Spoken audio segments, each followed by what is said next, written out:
Bonjour et bienvenue dans le garage. On continue le plateau de mon établi et on s'attaque cette fois-ci au trou des greppes. Des greppes, ce sont des butées amovibles qui permettent de serrer des pièces sur l'établi. Il en existe de plusieurs types, comme ça et plein d'autres. Je vais faire des greppes à peu près comme celle-là, mais pas aujourd'hui. Cet épisode est dédié aux trous qui vont accueillir les greppes. Pour ceux qui ne connaissent pas ce système, je vous l'expliquerai rapidement après l'intro. Mais avant ça, reprenons rapidement depuis le début. Je suis en train de construire cet établi pour mon atelier. La construction me sert de support pour mon auto-apprentissage de la menuiserie et je partage mes expériences avec vous au fur et à mesure de l'avancée du projet. Cette vidéo est la 18e de la série, ça avance bien. Si vous découvrez la chaîne avec cette vidéo, bienvenue, la playlist est là. Mettez-vous à jour et si ce projet vous intéresse, abonnez-vous. On a terminé le piétement et la presse frontale et dans le dernier épisode, on a commencé le plateau. Pour rappel, le plateau sera constitué de deux demi-plateaux de 30 cm de large qui viendront enrober 3 fours Itou amovibles. Sur les côtés, 2 alaises sont prévues, dont une qui servira pour une deuxième presse, mais on y reviendra. Les deux demi-plateaux sont constitués de 6 lignes de bois et à la fin du dernier épisode, on a assemblé 5 de ces 6 lignes. La 6e ligne sera ajoutée après avoir construit les trous pour les greppes. Si vous n'avez pas vu la dernière vidéo, allez la voir avant celle-ci, sinon vous n'allez rien comprendre. J'espère pour vous que le popcorn est prêt parce que cette introduction interminable est terminée et c'est maintenant que la vidéo commence. Bon, maintenant que les demi-plateaux sont assez larges, on va pouvoir revenir sur les taquets d'établi. J'avais tracé plutôt dans le chantier leur emplacement. Alors bon, ça a été fait au tranchet donc on voit pas très bien. Je l'ai tracé que d'un côté et de l'autre côté, j'ai marqué l'emplacement qu'il faut usiner pour être sûr d'usiner du bon côté. Je vais commencer par reporter sur cette face l'emplacement des taquets.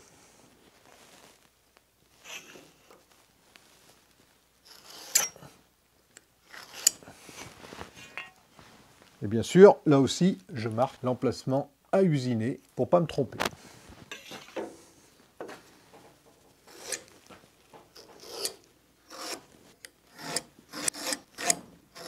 Ce demi-plateau, c'est celui de l'arrière de l'établi. On est donc à l'arrière et la gauche et la droite sont inversées. Ça veut dire que là, on a le côté gauche et là, on a le côté droit. Et sur le côté droit, il y aura une presse debout ici. C'est important pour les taquets d'établi parce que justement, ces taquets, ils vont servir avec cette presse. Donc la presse aura un mort, une partie mobile ici, et sur ce mort, sur cette partie mobile, il y aura également un taquet d'établi. Les autres taquets d'établi étant ici, et ils vont servir à positionner une pièce. Je m'explique. Si par exemple, je veux serrer une pièce ici, je vais relever le taquet d'établi ici, me mettre en butée, et avec le taquet d'établi de la presse, je vais venir appuyer sur la pièce pour la serrer et pour la maintenir. Un taquet d'établi, c'est une pièce de bois qui va se trouver dans le trou ici et qu'on va relever pour pouvoir éventuellement fixer une pièce. Et idéalement, on met le taquet en dessous de la partie supérieure de la pièce pour qu'elle ne gêne pas pour un ponçage ou pour un rabotage. Et instinctivement, on pourrait penser que ce taquet d'étagère, on va l'installer verticalement, comme ici, donc dans l'établi. Mais si on fait ça, mécaniquement, qu'est-ce qui va se passer? Quand on va serrer la pièce avec le mort qui va arriver ici, le taquet il va avoir tendance à se soulever comme ça. Donc pour éviter ça, on va installer le taquet dans ce sens-là. Alors j'exagère volontairement. On va le mettre comme ça pour qu'il ait tendance, quand on va appuyer dessus, à rentrer dans l'établi et donc à descendre et à plaquer la pièce. Alors il ne faut pas évidemment l'incliner de 45 degrés comme ici. 2 degrés, ça suffit. Le repère que j'ai fait ici, bien d'équerre, je vais m'en servir comme repère pour en fait faire un repère oblique, comme ça, de 2 degrés à peu près. Et donc cet angle que je veux, je ne vais pas m'embêter avec de la trigonométrie ou des calculs savants pour déterminer comment je vais faire un angle de 2 degrés par rapport à cet axe-là. J'ai pris tout simplement Fusion 360, j'ai tiré virtuellement un trait à 2 degrés précisément sur 8 cm, et je me suis rendu compte, en mesurant, qu'on était entre 2 et 3 mm ici, d'écart, 8 cm plus bas. Donc je vais tout simplement reporter cet écart. Donc là, je me place précisément sur mon trait. Je mesure 3 mm de plus. Ici. Voilà. Bon là, je me suis embêté à mesurer précisément, mais l'important, c'est d'avoir surtout la pente dans le bon sens et de quelques degrés. Alors dans ce cas de figure, je pourrais encore une fois utiliser le gabarit pour défonceuse que j'ai fabriqué, mais je vais faire autrement à cause de ce petit angle. Je vais utiliser des morceaux de palette, une pièce de bois de section à peu près carrée, et 3 morceaux comme ça à peu près.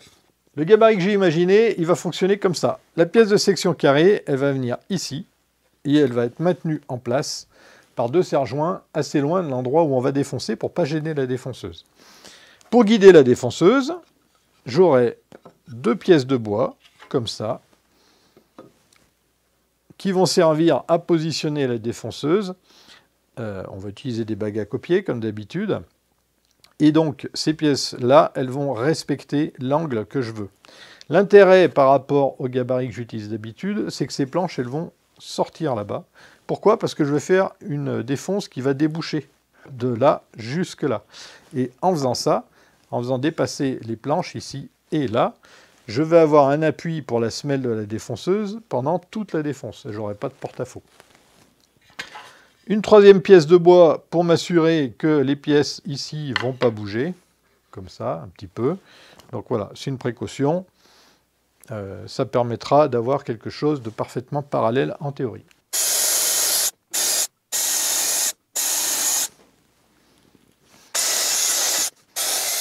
Pour l'assemblage, je vais utiliser des vis de 4 mm, donc j'ai pré-percé ces planches à 4 mm.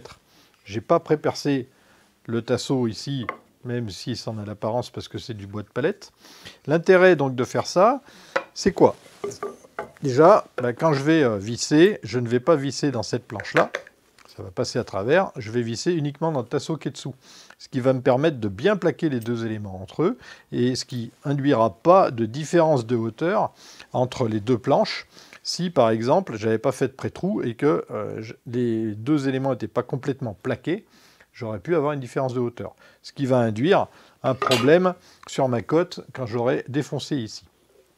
La deuxième chose que j'ai faite, c'est que j'ai fraisé le passage pour la tête de vis. Ce qui permet que la défonceuse pourra passer sur la planche sans rencontrer la vis, ce qui n'est pas plus mal. Alors la première vis, c'est facile, je la pose au pif. Là, par exemple.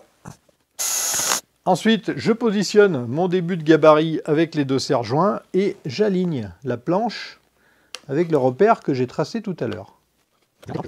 Une fois que c'est fait, je visse, tout simplement. Et là, j'ai mon angle. Bon, maintenant, l'idée, c'est de mettre en place le 2e morceau de bois, exactement parallèle au premier, évidemment, et à une certaine distance qu'il va falloir déterminer. Et pour déterminer cette distance, il faut comprendre un petit principe. On va utiliser une bague de copiage avec une fraise qui va aller dans la bague de copiage. Et donc cette bague de copiage, donc une défonceuse bien sûr, on va utiliser, elle va pouvoir se déplacer entre nos 2 pièces de bois. On veut usiner 25 mm dans le bois. Donc pour pouvoir déterminer quel est l'écart qu'il faut pour avoir 25 mm d'usinage, il faut prendre en compte la cote de 25 mm, le diamètre de la bague de copiage, donc dans ce cas-là c'est 24 mm, et le diamètre de la fraise. Alors il y a une formule qui existe qui dit que le diamètre qu'on veut usiner, c'est l'espacement ici, moins le diamètre de la bague, plus le diamètre de la fraise. Alors c'est bien beau les formules, mais moi j'aime bien comprendre, donc je vais vous expliquer pourquoi c'est ça. En fait, voilà, si je règle ma cote à 25 mm, et que je mets ma bague de copiage de 24 mm à l'intérieur, ma bague va pouvoir bouger que d'un seul millimètre. C'est logique, 25 moins 1. Donc, si je veux avoir un débattement de 25 mm, il faut que j'ajoute au 25 mm le diamètre de la bague. 24 mm, ça nous amène à 49 mm.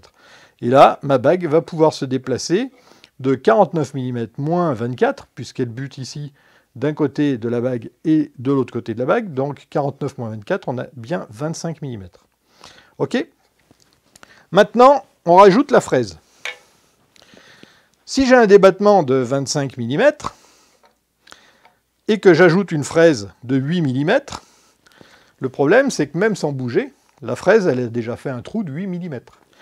Donc si je la déplace de 25 mm, elle va me faire un trou de 25 plus 8 mm. Donc 33 mm.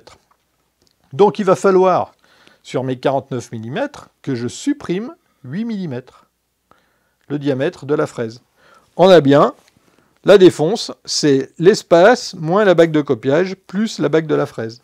Alors si vous n'avez pas envie de vous prendre la tête avec tout ça, eh ben vous faites comme moi, vous revoyez une vidéo que j'ai faite et que je vous mets ici, pardon, sur les bagues de copiage, où j'explique tout ça, et moi je me suis pas pris le bol, j'ai regardé la vidéo, et je me suis formé avec mon propre tuto, et je fais ça régulièrement d'ailleurs.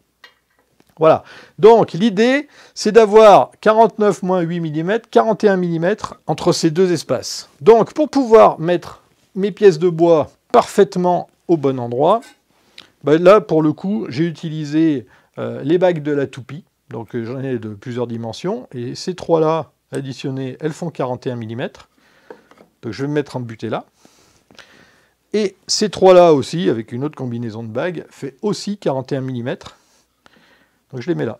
Donc là, je suis sûr que je suis à 41 mm partout, et donc que je suis parallèle. J'ai plus qu'à visser. Et il n'y a plus qu'à renforcer la position ici pour terminer le gabarit. Voilà, donc ce gabarit, tel qu'il est fait, il fonctionne qu'avec une bague de 24 et une mèche de 8 pour un usinage de 25 mm. Alors là, je suis à ras sur mon trait, je ne suis pas du tout bien positionné, hein, bien sûr, puisque quand je serai embuté de ce côté-là, je serai décalé par rapport à l'extrémité. Donc, il va falloir que je trouve une solution facile et efficace pour pouvoir positionner le gabarit. Alors, la théorie, ça marche. La pratique, ça marche pas. Ici, on a bien 41 mm. J'ai bien utilisé ma bague de 24 et ma fraise de 8. Et là, j'ai pas 25, mais 27 mm. Pourquoi ? Eh bien, en fait, ça vient pas de la fraise, ça vient pas de la théorie, ça vient pas de la bague de copiage et ça vient pas du gabarit non plus. Voilà la coupable. Cette défonceuse est définitivement bonne pour la déchetterie, malheureusement. C'est très dommage parce que je l'aime beaucoup. J'ai fait un petit test. J'ai laissé la fraise donc sur la défonceuse. J'ai fait une petite descente comme ça, sans bouger, avec cette défonceuse. Et j'ai refait la même chose avec celle-ci. La fraise est encore montée dessus. Et voilà le résultat. La petite défonceuse fait avec une fraise de 8 mm des trous de quasiment 10 mm. Alors que ma défonceuse toute neuve, elle, fait curieusement des trous de 8 mm avec une fraise de 8. Bon, ça me fait un petit peu de peine quand même de me débarrasser de cette défonceuse parce qu'elle m'a bien servi, plus de 10 ans, mais bon là, elle est vraiment rincée, usée et elle a bien mérité de partir à la retraite. Tant pis, c'est dommage. Voilà, bon, c'est pas grave. Conséquence immédiate, par contre, au niveau du gabarit, il va falloir que je refasse le tasseau et puis que je refasse le montage. Pourquoi ? Parce que l'encoche que j'ai faite, elle me servait non seulement à vérifier que la cote était bonne, mais en plus, elle allait me servir, cette encoche, à positionner précisément le gabarit à l'emplacement où je voulais usiner. Donc là, l'encoche est trop grande, elle fait 27 mm. Je pourrais, avec la nouvelle défonceuse, usiner un petit peu plus bas et puis avoir cette fois les 25 mm, mais je ne serai pas à fleur de l'établi et donc ça sera moins précis, donc je vais le refaire. C'est pas grave, ça ne va pas prendre longtemps. À partir de maintenant, ça va aller beaucoup plus vite, on a fait le plus long. J'ai retracé ici, pour les besoins d'explication, un trait perpendiculaire et un autre décalé de quelques degrés, un peu plus que 2, pour avoir une bonne visibilité. C'est pour expliquer comment je vais faire. Parce que les coups de tranchet, c'est pas très visible. Donc l'idée, ça va être d'aligner l'encoche de mon gabarit avec le trait oblique, comme ça. Voilà. L'avantage, c'est que je positionne facilement mon gabarit. Je fais attention de bien positionner le gabarit, par contre, du bon côté du trait. Ok, donc avec les croix qui représentent la partie usinée alignée avec l'encoche, tant qu'à faire. Ça évitera de pleurer du sang. Et ensuite, on promène la défonceuse et on passe au trou suivant. L'avantage, c'est que, je ne sais pas si vous avez remarqué, ou si je l'ai dit d'ailleurs, il me semble que je l'ai dit, j'ai tracé qu'un des côtés des encoches. Ce qui fait que les 25 mm, je les ai mesurés qu'une fois ici, et à chaque fois que je vais me mettre sur le trait, je vais reproduire ces 25 mm. L'inconvénient, par contre, c'est que les traits qui sont ici, le trait oblique, je l'ai tracé que sur un des trous, enfin un des emplacements des trous. Il va falloir que je le reproduise partout. Pourquoi ? Parce que c'est sur le trait oblique que je me base et non pas sur le trait droit. Donc je ne vais pas m'embêter à mesurer à chaque fois, je vais utiliser cet outil. Alors pour ceux qui ne connaissent pas, ça s'appelle une fausse équerre, donc c'est tout bête, hein. C'est juste une pièce de ferraille enfilée dans un bout de bois, et on peut la positionner comme on veut. Donc on se plaque ici contre le bord, on va chercher l'angle, voilà, précisément, qu'on veut reproduire, parce qu'en fait ça sert à ça, et on serre, et ensuite avec mon tranchet, j'aurai juste à m'aligner sur le trait perpendiculaire de ce côté-là, hop, pour reproduire à chaque fois mon angle et le retracer. Alors le bon angle par contre, c'est pas celui que je viens de mesurer, qui est fantaisiste, c'est celui qui se trouve à côté et que vous voyez mal. Tac.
Bon, pour ce demi-plateau, ça y est, c'est fait. Ça s'est pas fait sans problème. Il y en a eu plusieurs. Et le premier problème, il est lié à la défonceuse.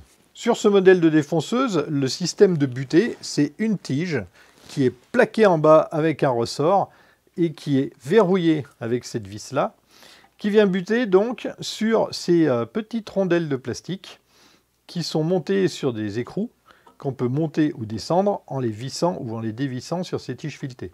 Ce système, sur ma machine, il est défaillant sur plusieurs points.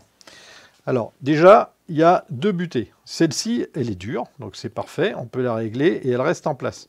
Celle-ci est complètement libre et elle fait ce qu'elle veut. Donc elle est en l'état inutilisable, puisque quand le moteur tourne, elle vibre et donc elle monte ou elle descend. Donc elle n'est pas du tout exploitable. Ensuite, la tige, elle est censée pouvoir monter ou descendre, et là, elle est hyper dure. Voilà, ça y est, j'ai réussi à la bouger, ça ne marche pas à tous les coups. Et elle est censée être plaquée en bas par un ressort, mais comme elle est dure, elle a du mal à bouger. Donc ça, c'est pas très grave, c'est pour faciliter le réglage.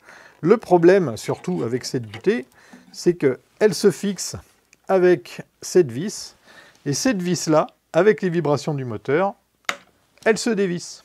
Et donc la butée redevient libre. Donc forcément, elle ne sert à rien. Donc les conséquences de tous ces dysfonctionnements, c'est que le système de plongée, en tout cas sur mon modèle, il n'est pas fiable. Je ne sais pas si ça vient de ma machine ou si c'est un problème de conception. Si vous avez une TRA 001 de chez Triton et que vous avez le même problème ou pas, dites-le moi dans les commentaires, s'il vous plaît, ça m'intéresse. Voilà, donc en tout cas, je n'ai pas pu faire confiance à ce système-là, donc j'ai dû faire autrement. Donc ce que j'ai fait, c'est que j'ai utilisé le système de descente et le verrouillage qui se trouve ici. Donc vous voyez que là, on ne peut plus bouger la montée-descente. Et j'y suis allé donc en faisant une petite couche de défonce, je redescends un peu, etc. Je redescends un peu. Et puis quand je m'approchais des 25 mm, à ce moment-là, j'arrêtais, je remontais complètement. Sur le gabarit, ici, je sais que je suis exactement à 25 mm.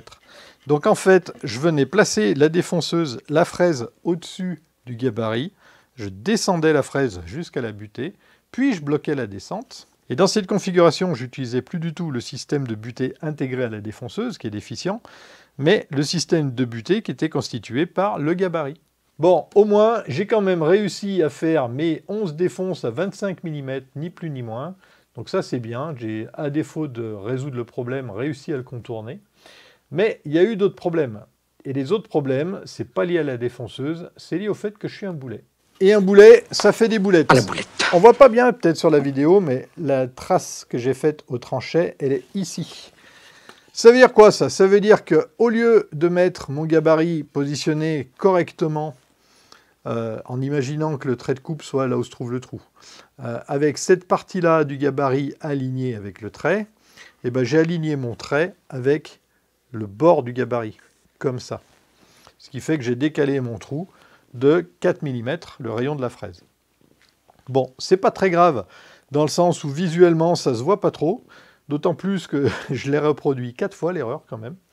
Mais c'est pas la pire, j'ai fait pire que ça. Sur ce coup-ci, j'ai bien placé le gabarit au bon endroit ici sur le trait, sauf que j'ai défoncé le mauvais côté du trait. Vous voyez là, j'avais bien marqué qu'il fallait usiner de ce côté-là. Bon, le mal est fait, on va pas revenir dessus. De toute façon, c'est pas très grave parce que toutes les erreurs sont de ce côté-là. Et vous voyez que visuellement, ça passe. La bonne nouvelle, c'est que j'ai fait qu'un demi-plateau. Le deuxième demi-plateau, je vais devoir le faire aussi.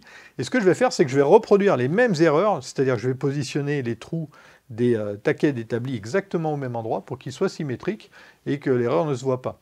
Donc ça, c'est un coup de chance. J'avais fait les erreurs sur la première ligne, enfin sur le premier demi-plateau. En parlant de ligne, justement, amalgame, hop, il en manque une. Stop, arrêt sur image. Je voudrais porter votre attention sur l'espace entre les trous des greppes.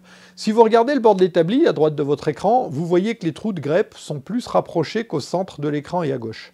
L'espacement maximal entre les trous est déterminé par la capacité d'ouverture de la presse. Dans mon cas, il y a 225 mm entre les trous, sauf pour les premiers qui seront espacés de 100 mm. Ça me permettra de fixer les petites pièces sans avoir à trop ouvrir la presse. J'ai fait aussi attention à ce que les trous ne tombent pas en face des pieds, sinon ils seront inutilisables. Je referme cette parenthèse. La dernière ligne, elle va arriver comme ça. Et voilà à quoi va ressembler le plateau quand il sera terminé. Mais ça, c'est une autre histoire. On va s'en arrêter là pour cette fois et on passe maintenant, comme d'habitude, au bilan. J'avais prévu que cette étape, la fabrication des emplacements de greppes, ne soit qu'une formalité. Un petit montage d'usinage tout simple, une série de fraisages tous pareils, à la chaîne. Ça promettait même d'être un petit peu répétitif et ennuyeux. J'avais anticipé quelques problèmes, comme d'habitude, en prévoyant par exemple un gabarit suffisamment long pour permettre un bon support à la défonceuse, mais j'ai pas eu le temps de m'ennuyer. Ma première défonceuse m'a lâché, heureusement c'est le gabarit qui en a fait les frais et pas le plateau. La deuxième défonceuse m'a aussi causé des ennuis avec sa butée de plongée défaillante. Le même jour, j'ai perdu ma première défonceuse à laquelle j'attachais quand même une petite valeur sentimentale, et je constate des défauts sur une défonceuse toute neuve. Donc la défonceuse étant mon outil préféré, ça commençait à faire beaucoup d'ennuis d'un coup et ça m'a un peu tracassé. Je suppose que c'est la raison pour laquelle j'ai fait des erreurs grossières quand j'ai positionné mon gabarit. Je me cherche pas d'excuses, mais j'avais pas la tête à ça, ou en tout cas pas suffisamment. Je m'en souviendrai à chaque fois que je m'écorcherai les yeux sur ces trous qui sont pas à leur place. Et ça, c'est aussi le rôle de cet établi. Il me sert à apprendre et il me servira aussi à ne pas oublier. Initialement, j'avais hésité longtemps avant de commencer ce projet. J'hésitais entre faire quelques projets simples pour monter en compétence avant d'attaquer l'établi, ou alors commencer tout de suite le projet pour m'en servir de support pour apprendre et progresser. J'ai choisi la seconde option en n'étant pas sûr de faire le bon choix. Aujourd'hui, je suis persuadé que ce choix était le meilleur à faire. Quand j'utiliserai cet établi pour mes futurs projets, je verrai ses défauts, je me souviendrai de mes erreurs et des raisons pour lesquelles je me suis trompé. J'ai déjà énormément, vraiment beaucoup appris avec ce projet, les leçons sont acquises et je vois mes progrès. Voilà, donc c'est un bilan court cette fois-ci, j'ai rien d'autre à rajouter. Ah si, il faut que je vous remercie. Merci pour vos commentaires qui me font très plaisir. Merci aussi de me suivre, ça fait des mois que je fais rien d'autre que cet établi et même si c'est un super projet, j'ai quand même très envie de vous montrer d'autres choses, mais ça viendra. Merci pour vos likes et puis pour vos merci, le bouton sous la vidéo qui vous permet de m'offrir un café. Avec tout ça, les commentaires, les likes, les merci, les abonnements aussi, vous contribuez à l'évolution de la chaîne. Et ça c'est cool parce que cette chaîne elle est autant à vous qu'à moi. Je l'ai initiée, mais c'est vous qui la faites vivre en participant comme vous le faites. Donc n'hésitez pas à en parler sur vos réseaux sociaux et à vos connaissances si vous pensez que le contenu de cette chaîne peut les intéresser. Merci à vous, encore. Je vous souhaite de bons bricolages et je vous dis à la prochaine dans le garage.